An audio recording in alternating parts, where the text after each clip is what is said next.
Vamos a hacer ahora una práctica de análisis de señales periódicas con multisim.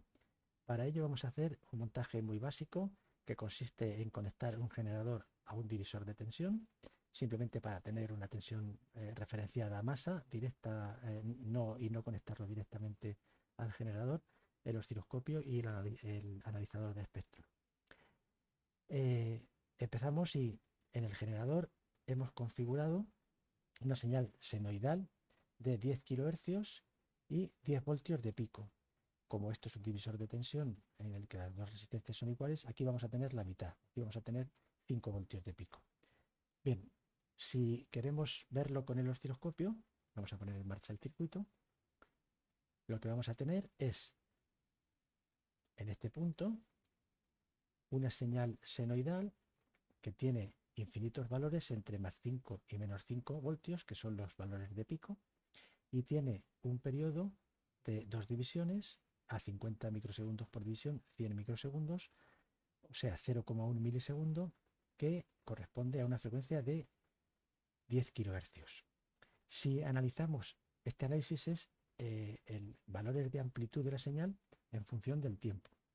Si utilizamos el analizador de espectro, lo que vamos a ver es, o lo que nos va a mostrar es el valor de las componentes senoidales, en este caso es solo una, con su amplitud y situado sobre un eje de frecuencias. El eje de frecuencias lo configuramos aquí, en esta zona del analizador de espectro, el valor inicial y el valor final, que este sería, por tanto, el span, es decir, la expansión de este eje. Y la amplitud la podemos ver en decibelios o en modo lineal. En decibelios tenemos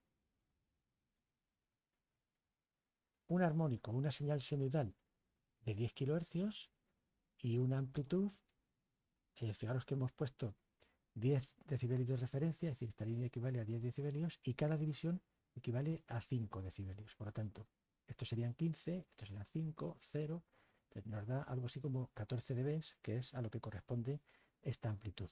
Si lo vemos en formato lineal, entonces lo que tenemos es 1 voltios por división, es decir, cada división equivale a 1 voltio, y encontramos que tenemos una onda senoidal situada en 10 kHz cuya amplitud es 1, 2, 3, 4, 5 voltios de pico. Esa es la señal senoidal.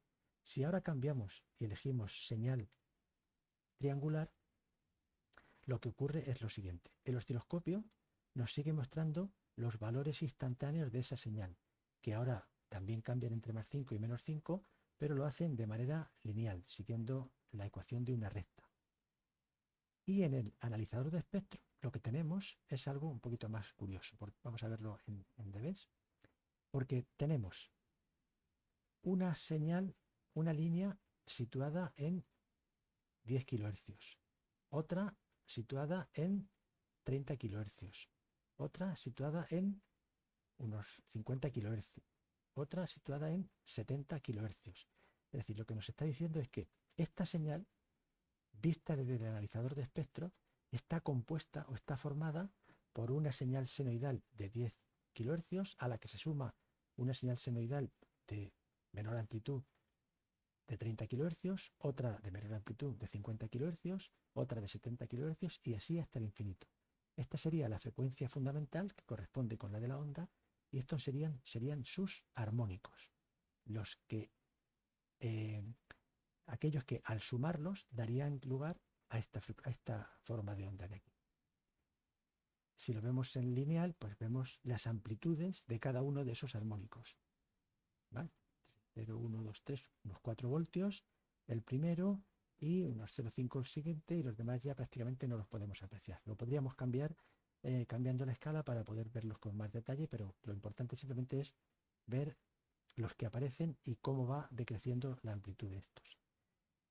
Y si analizamos una señal cuadrada, lo que nos vamos a encontrar en el dominio del tiempo es pues, la forma de una señal que tiene cambios bruscos, que tiene intervalos en los que está en 5 voltios e intervalos en los que está en menos 5 voltios y un cambio bastante brusco entre ambos valores.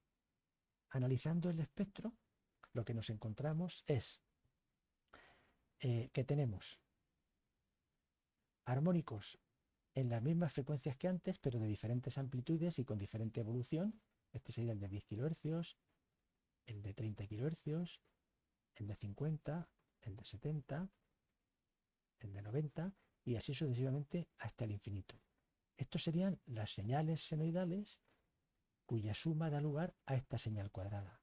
Es decir, la señal cuadrada, igual que la señal triangular, perdón, está compuesta de armónicos senoidales impares, es decir, de señales senoidales cuyas frecuencias son los múltiplos impares de la frecuencia principal. El resultado de multiplicar la frecuencia principal por 1, 3, 5, 7 y así sucesivamente hasta el valor infinito. Cuando vemos o analizamos la señal cuadrada viendo sus valores en decibelios, estos que aparecen aquí son armónicos que no deberían estar y que probablemente se deben a que esta señal cuadrada no es una señal cuadrada, sino que es algo deficiente que tiene otras formas extrañas que dan lugar a otras componentes o otros armónicos de frecuencias que no son múltiplos de la principal. En la teoría, al hacer los cálculos aplicando las fórmulas de Fourier, lo que nos debería salir sería solamente esto de aquí.